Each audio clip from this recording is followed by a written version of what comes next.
जो ग्रामर है उसका अपना एक इम्पोर्टेंस है। और इस चीज़ को मैं थोड़ा और बेहतर समझने के लिए, आपके सामने रखने के लिए, मैं आपको एक पिक्चर दिखा रहा हूँ।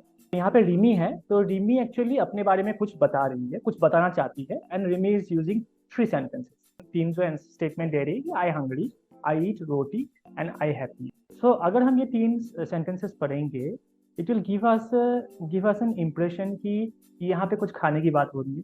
कुछ जो रिमी है शायद वो भूखी है या जो भी है, वो खाना खा रही है या जो भी है, और वो शायद खुश है।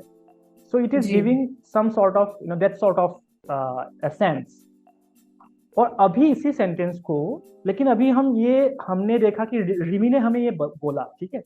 अब देखते हैं रिमी एक्चुअली समझाना क्या चाहती जी। है। अब आप इसको क्या पढ़ेंगे? जी। उसी तो सेंटेंस को मैंने लिखा है या। ओके।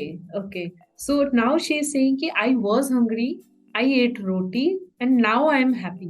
धीरज, पहले जो सिचुएशन था उसमें मुझे ये समझ में नहीं आ रहा था कि रिमी कौन से टाइम की बात कर रही है।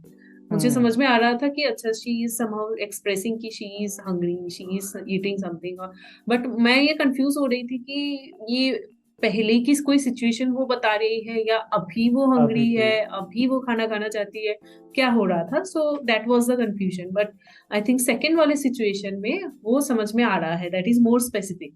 यस। या तो एग्जैक्टली exactly. तो यहाँ पे जो हम देखेंगे कि जो हमने वर्ब यहाँ पे यूज किया, तो उस वर्ब ने पूरा कंटेक्स्ट चेंज कर दिया, मीनिंग ही चेंज कर दिया। दैट मीन्स जी। प्रेजेंस और absence of a grammatical element here, a verb can change the meaning of the sentences. इसलिए बोल रहा था कि ग्रामर के अगर आपको रूल नहीं पता होगा, या अगर आपकी ग्रामर की अंडरस्टैंडिंग नहीं है ना, तो अगर ग्रामर की अंडरस्टैंडिंग नहीं होगी तो आप शायद उस चीज को आप स्किप कर जाएंगे, तो आप क्लियरली चीजें नहीं बोल पाएंगे। तो इसीलिए ग्रामर का राइट। रोल बहुत इंपॉर्टेंट है। It helps us in making communication meaningful, और ये क्लैरिटी देता है कि हम एग्जैक्टली क्या बोलना चाह रहे हैं।